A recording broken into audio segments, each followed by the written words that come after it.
You hear the buzz, right?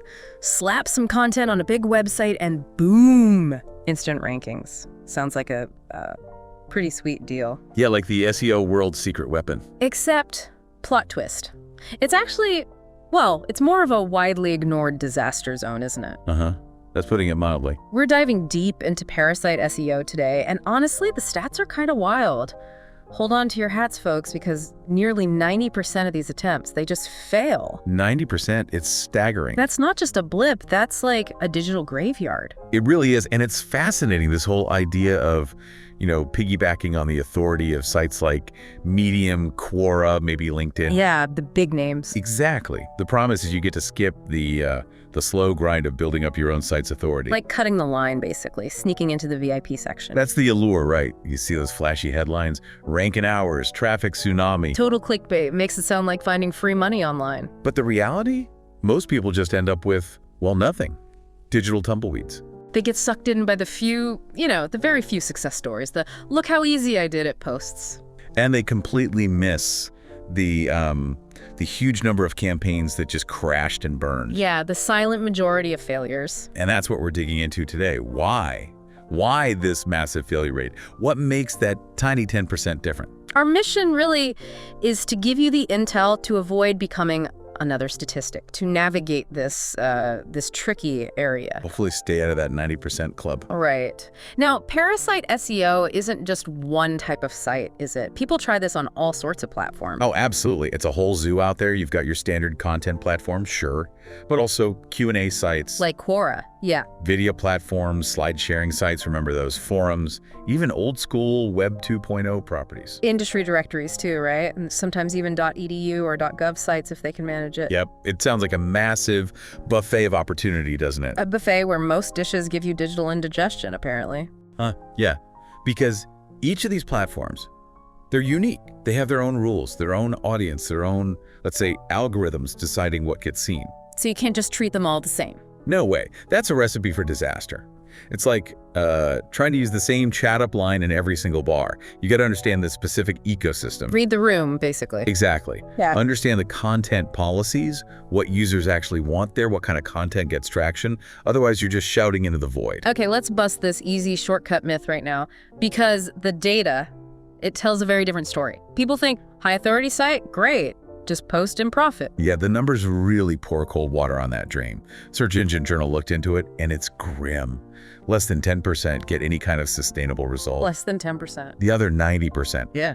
They either don't rank at all, maybe rank for 5 minutes, then vanish, get booted off the platform entirely. Or generate maybe, 3 clicks? If they're lucky. Yeah. It's pure survivorship bias. We hear about the rare wins, not the mountains of failures. So, picking the platform, it's not just about grabbing the one with the biggest domain authority score. Oh, definitely not. That's a common trap.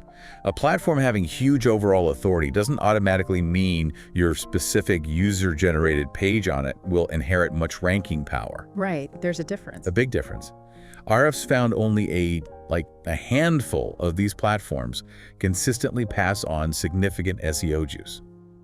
Many have technical barriers. Like what kind of barriers? Things like Noinex tags telling Google don't look here, or strict canonical tags pointing back to other pages, effectively diluting your page's value. Plus their own internal algorithms might just bury promotional stuff, right? Exactly. Or they do regular cleanups. Purges of content they deem low quality or overly spammy, your post could just disappear overnight. And you've got to play by their rules too. Be a good house guest. Absolutely critical. Ignore the platform's content policies. You're basically asking to get kicked out. Medium's a classic example. High authority, but picky. Very picky about overly promotional stuff. Like Mia Williams said, you have to disguise the sales pitch with genuine value. If it just screams BUYNWO, Medium systems will likely sniff it out and penalize it. Okay, so platform choice is crucial, playing by the rules is crucial. What's next on the failure list, I'm guessing? The actual content itself. Bingo. Content quality. It's probably the single biggest reason these things fail. Yeah. There's this temptation to cut corners because, hey, it's not your site. The plague of thin content. We've all seen those pages that say almost nothing. And the data backs it up. SEMrush found a 96% failure rate for Parasite pages under 1,000 words. 96%. Wow. As Thomas Reed put it, these platforms are getting really good at spotting low-value fluff. They don't want it cluttering up their space. So you need to actually provide value tailored to that platform's audience. It's not just copy-pasting. Not at all. Think of Alicia Patel's chameleon idea. You have to adapt. What works on LinkedIn won't necessarily fly on Reddit, right? Different cultures, different expectations. Exactly. You need to match the tone, the style, the depth that the audience on that specific platform expects and appreciates. Learn the local dialect, so to speak. Right, makes sense. So, okay, choose the platform wisely, follow rules, create genuinely good, tailored content. Surely that's enough. We're good now, right? Not quite. There's another big myth here. The idea that the host domain's authority means you don't need to build any links to your actual Parasite page. Okay. So just being on a big site isn't enough visibility on its own. Nope. Think about it. Even on a huge site, your page is one among potentially millions. It's like Marcus Johnson's crowded stadium analogy. Just being in the stadium doesn't mean anyone sees you. Precisely. Your page still needs its own signals of importance and relevance, and often that comes from quality backlinks pointing directly to it. How many are we talking typically for successful ones? The successful ones often manage to get around, say, 7 to 12 quality backlinks within the first month or so. Quality being the key word there. You can't just blast it with spammy links, I assume. Definitely not. Platforms are getting super sensitive to that, as Derek Wong noted. They can spot artificial link building and might penalize your page even before Google does. So it's quality over quantity. Fewer, better, relevant links. That's the game. Natural, relevant links are what you need. Visit the links in the description below for amazing offers. Okay, so even if you do everything right, pick the platform, write great content, get some good links. Yeah. There's still this risk, right? The platform could just pull your content. Yeah, that feels like building on shaky ground. Rented land, as they say. It really is.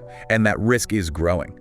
Content Radar found a 78% jump in removal rate since 2021. 78%. That's huge. What are they using? Like robot content police? Pretty much. Okay. Sophisticated systems, automated quality checks, user flags. They analyze traffic patterns for anything fishy, scan link profiles, detect commercial intent. A whole arsenal. And if they zap your page, that's it. Game over. No second chances like with your own site. Often, yeah. Sarah Jennings pointed this out. Platform removals are usually permanent. Unlike a Google penalty you might recover from, here, poof, it's gone. All that effort, vanish. Ouch. That's a massive risk if that's your main traffic source. Exactly. It's a huge gamble. We also talked about speed. People think Parasite, they think instant results, but Yeah. that's not quite right either. No, that's another major expectation gap. Well, yeah, sometimes Parasite pages can rank faster initially than a brand new site. We're still talking weeks, not hours. Weeks. Rank Science data suggests successful campaigns average about 3 to 4 weeks to achieve stable rankings. Google's core algorithms still matter. As David Martinez reminds us, it's not magic. Okay, 3 or 4 weeks is way different than instant, and even if you do rank, is the traffic actually any good? Like, do people convert? That's another key point. Often, no, not as well. Conversion XL found traffic from these Parasite pages tends to convert at a lower rate than traffic to your own site for the same keywords. Why is that? Emily Chang explained it well, that the traffic is often less qualified. Someone browsing Medium might click your link out of curiosity, but they're not necessarily in a ready-to-buy mindset, like someone who searched specifically for your product. More like window shoppers. Exactly. Less intent. This whole thing really sounds like putting all your eggs in one very fragile, borrowed basket. That sums it up pretty well, which leads us straight into risk management, or often the lack thereof. Relying on just one platform sounds like a recipe for disaster waiting to happen. It is. Remember that stat. 78% of failed campaigns relied on just one platform. Jason Rivera calls for a portfolio strategy. Don't bet the farm on a single platform. Diversify. Makes sense. And the absolute bare minimum safety net. Keep copies. Back up everything you post on these third-party sites. Lisa Montgomery stressed this. Treat it like your own content. Because if it disappears... You still have the content. You could potentially republish it elsewhere, adapt it. It's basic digital prudence. Okay, so even though we call it Parasite SEO, the normal rules of SEO still apply, don't they? You can't just ignore the basics. Absolutely. The Parasite name is maybe a bit misleading. Technical SEO fundamentals are still crucial. Like what? All the on-page stuff Ryan Peters mentioned. Weak meta descriptions, bad heading structure, no semantic depth, poor internal linking, missing schema markup. these things still hurt you. Even on a big site. Yep. Doesn't matter how powerful the domain is if your page is poorly optimized. It's like having a supercar but forgetting how to drive it properly. And mobile optimization. Can't forget mobile these days. Crucial, as Jennifer Wu pointed out. With Google's mobile-first indexing, if your page stinks on mobile, you're shooting yourself in the foot from the start. No. Doesn't matter how good the desktop version is. Okay, wow. That's a lot of ways things can go wrong. But we did say 10% succeed. So what are they doing right? What's the secret blueprint? It really comes down to being strategic, deliberate, and focused on value, not shortcuts. So step 1 for the successful 10%. Smart platform selection. Going way beyond just the DA score. Like James Wilson said, they research actual ranking patterns on the platform, they understand the content rules deeply, they assess the removal risk, they check audience alignment, even the technical details matter. Finding the right place, not just the biggest place. Precisely. Then, exceptional content. They're not phoning it in. Longer, original stuff. Exactly. Well-researched, genuinely engaging, native to the platform style. As Michelle Rodriguez advised, balancing SEO needs with what the platform's users actually want to see, adding value. And they are building links to these pages too. Yes, but deliberately. Sophia Green emphasized quality over quantity. Fewer high-quality relevant backlinks. Diversified anchor text, no spam. Maybe even leveraging internal links on the platform itself. It sounds like they're treating these Parasite pages almost like mini sites of their own. In many ways, yes, with that level of care. And that includes comprehensive risk management. Which means Carlos Mendez highlighted it. Diversifying platforms, keeping backups, having contingency plans, balancing Parasite efforts with building their own assets, creating portable content. not putting all their digital eggs in that one borrowed basket. Exactly. And finally, realistic expectations. Angela Martinez stressed patience. Understanding ranking takes time, traffic growth is gradual, conversion rates might be lower, maintenance is needed, and platforms change. Okay, so the takeaway here isn't that Parasite SEO is inherently bad. Not at all. It can work. But the way it's often sold as this easy, instant win is just completely wrong. The high failure rate reflects that gap between the hype and the reality. Precisely. Success isn't random. It requires strategy, quality, technical execution, smart link building, patience, and managing risk. It's real work.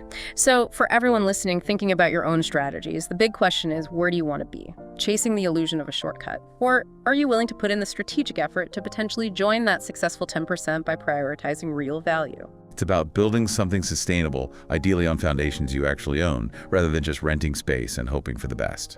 Something definitely worth thinking about. Rethinking the easy route, perhaps. Focusing on long-term value instead.